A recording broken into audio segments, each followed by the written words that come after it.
Greetings, dear viewers. Welcome. Today I have a poem about none other than the great Garry Kasparov. The name of the poem is Kasparov and Heart of a Lion. There is a specific reason why the title is Heart of a Lion. So, this is actually the background of the poem.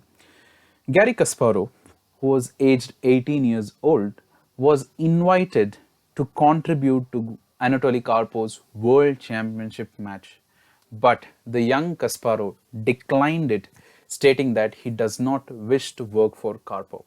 Now, this is once again a very clear testimony to the kind of person Garry Kasparov is. He is someone who is very vocal about his views and opinions, and if he feels that something is right, then he is going to go ahead and talk about it irrespective of what others feel about it.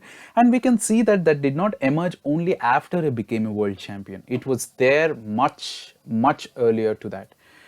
I think if it was any other teenager, 18-year-old who was asked to contribute to a world championship match, they would have jumped at this opportunity, but not Garry Kasparov.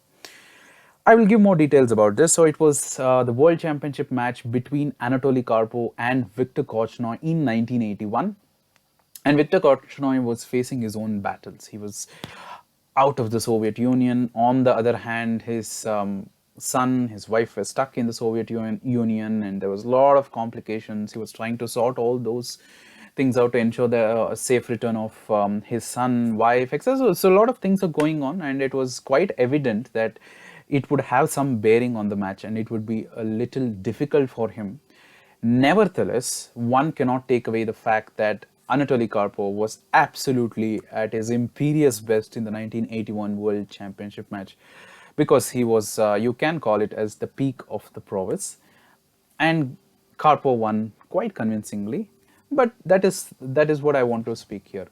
When Viktor Korchnoi won, Karpov was cruising along with 4-1 lead. But when Viktor Korchnoi won the game 13, then the entire Soviet Union committee of sports, they were, especially chess, they were actually a little taken aback by a probable comeback by Viktor Korchnoi, and that's when they started to give all the resources to Anatoly Karpov to ensure that, of course, Karpov kept the crown. And that is when the young Kasparov was asked to contribute by giving more lines in the open Spanish, open Railapes, but Kasparov declined it. And Kasparov was also given an opportunity to think about it. He was told that it was his patriotic duty and so on, but Kasparov said no, and he also consulted his coach Botvinnik, and they decided they would not go with it. Interestingly enough, even though the match was done and dusted, Karpov won convincingly. Karpov was very curious about whether Kasparov actually participated, whether Kasparov did contribute with his knowledge. And again, this Kasparov writes, stating that this was in a way Karpov trying to understand, keep an eye on probably a future challenger to his crown. So this is the background of the poem. So let us get into the poem now that you know the background of it. It was the 1981 World Chess Championship. Viktor Korchnoi, amidst his share of hardships, was to face the world champion Anatoly Karpov, who was in fine group. Karpov gained a healthy lead of 4-1, but everyone assumed that the battle had begun when Korchnoi clinched game 13 with the halt to Karpov's winning routine.